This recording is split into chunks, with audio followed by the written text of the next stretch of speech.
I welcome my dear viewers and subscribers to my 141st video of my YouTube channel Writer Sandhanam Speaks. Writer Sandhanam Speaks in small letter. Postponing my regular usual episode on Tirumoolar, today I am going to pay a floral tribute to another sage of recent times, with whom I had spent 3 summers between 2003 and 2005 in Bengaluru at the residence of his permanent host, Mr. Chandrasekhar. His name is G Krishnamurti, who strangely disclaimed his personality, saying, quote, "There is no UG here. This is nothing but the total annihilation of his ego, a sine qua non of a genuine sage." On this day, that is 22nd March 2007, this almost anonymous globe-trotting guest sage who shunned publicity, known only among his select friends, breathed his last unannounced at Veli Cruzia, the sea coast and small municipal town of Italy. It is customary on my part to put out videos on his birth and death anniversaries, besides, wherever possible, quoting his shocking but meaningful oral observations in almost all my talks, as my global viewers would vouchsafe for it. Today is a special Aradhana day for me because the long pending my translated Tamil version of the English book, A Taste of Life by the famous film producer and director Mr. Mahesh Bhatt, is under print by my long-time friend Mr. Peter through his publishing house, Peduru Padipagam, Chennai. In Tamil it is titled Valvin Oru Suvai. His telephone number is 9940280288. I repeat, 9940280288, with request to my viewers and subscribers to register the demand for a copy through his WhatsApp column whenever it is released. As for my translation, it is a free gift, as in the case of my other translations like The Gospel of Buddha by Paul Karras and G Krishnamurti, A Life by Mr. Mahesh Bhatt. Wisdom and gift are synonym.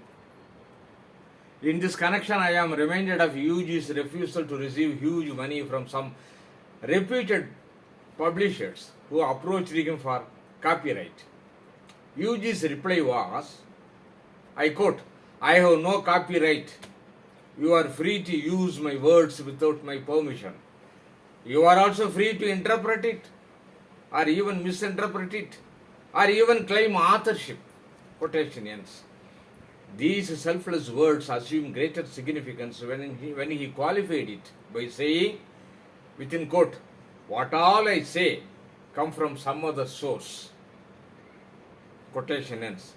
This refers to his interpretation of life force, within quote, or within quote, primordial consciousness as we understand it.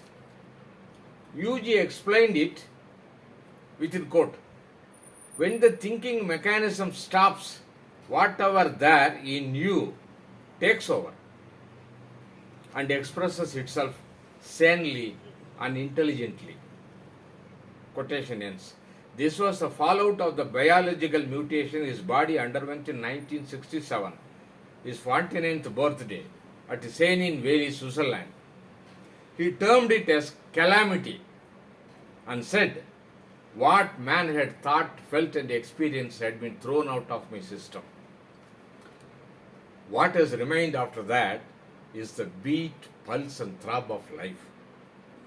If only Sri Ramana Maharishi and Tirumoolar had heard it, they would have counted UG as one among them. UG refused to see a doctor for treatment, though some of the doctors were among his admirers. Visitors saw in his body bulging of ductless glands with different colors. One day he even showed me the 3 thick lines at the bottom of his stomach, resembling the holy ash some people wore on the forehead. UG repeatedly said, quote, "The body with its innate intelligence will fight any ailment to the end. If not, it will gracefully go." Quotation ends. As a consolation, he further added, "There is no death in nature, only reshuffling of atoms." This is in sync with the modern quantum mechanics or quantum physics. I am reminded of the Tamil sage Thayumanavar, who in his poem says the same thing. தேகம் இரும் என்று ஜடர் தேம்புவது ஏன், நித்திரையில் ஊகம் அறிந்தால் பயம்தான் உண்டோ பராபரமே. Translation: Why should fools lament the loss of body? Do they not know that there is no death? If only they knew that they undergo death experience in their daily dreamless sleep. Considering the time limit, let me quote some of the unusual, shocking, but meaningful observations by UG from the book A Taste of Life by Mr. Mahesh Bhatt, who in this book has very well captured the last days of UG at Valley Crozier in well-written diarized narrative. Mr. Bhatt played a major role in the later part of his life, that is UG's life, particularly after the calamity. Mahesh, you are the only person I want to see before I die, were UG's parting gift to Mahesh Bhatt. Accordingly, the tryst with Mahesh Bhatt was fulfilled. Mahesh Bhatt gave UG a fitting farewell and took care of his body on his passing away. Let me conclude my talk with a few quotes from this book containing UG's pregnant words. It also contains a prologue, but I am going to read out only that portion where UG speaks. Page 34. Suddenly my body disappeared. My body had gone away and it has never come back. Page 40.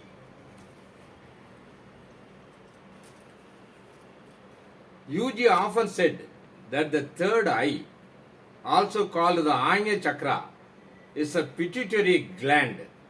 When once the interference of thought is gone, the function of thought is taken over by this gland. It is this gland and not thought that gives the instructions or orders to the body. Page 50-51.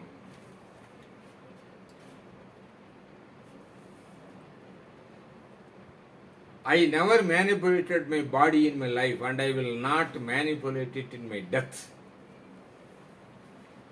UG then began the process of orchestrating his own death. Page 68.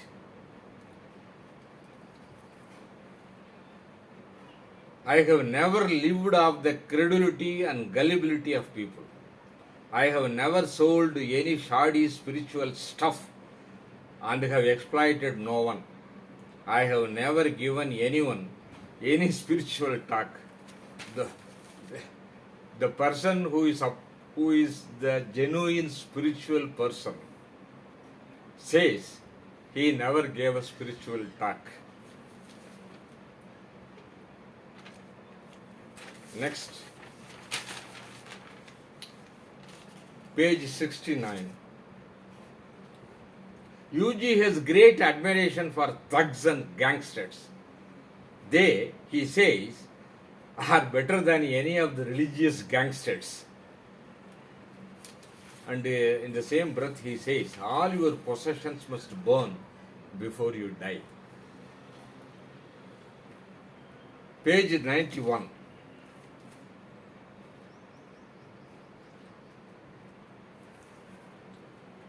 How can you ask for something that you already have? That is what all the sages say. Know thyself. Page 98. And what do we do with your body when you die? I ask. That is Mahesh Bhatt asked UG. What do you do? What do we do with your body when you die? The answer from UG was, throw it away in the garbage. It is more useful dead than alive. Then suddenly the conversation takes a bizarre turn. The body does not belong to UG. Page 42.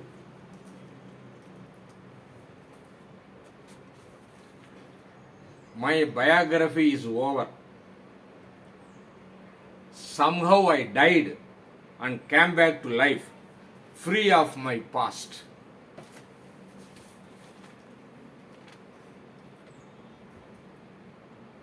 I fell for UG, where I found in his words the echoes of Tamil Siddhas. In the light of UG's words, the mystical poems of Siddhas emerged brighter and clearer to me. One example. வேணும் வேணும் வேணும் என்று வீண் உழன்று தேடுவீர். வேணும் என்று தேடினாலும் உம்மதல்லது இல்லையே. வேணும் என்று தேடுகின்ற வேட்கையை துறந்தபின் வேணும் என்று அப்பொருள் விரைந்து காணலாகுமே. This is from the Slovakia Siddha. Meaning, in short, quote, what you search yours is yours only. Renounce the search outside.